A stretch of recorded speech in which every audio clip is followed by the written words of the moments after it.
يا أيها المزمل قم الليل إلا قليلا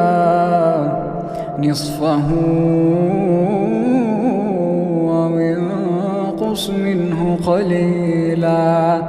أو زد عليه ورتل القرآن ترتيلا إنا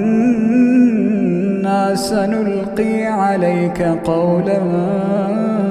ثقيلا إن ناشئة الليل هي أشد وطئا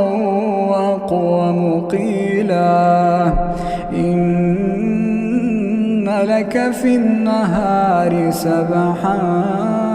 طويلا واذكر اسم ربك وتبتل إليه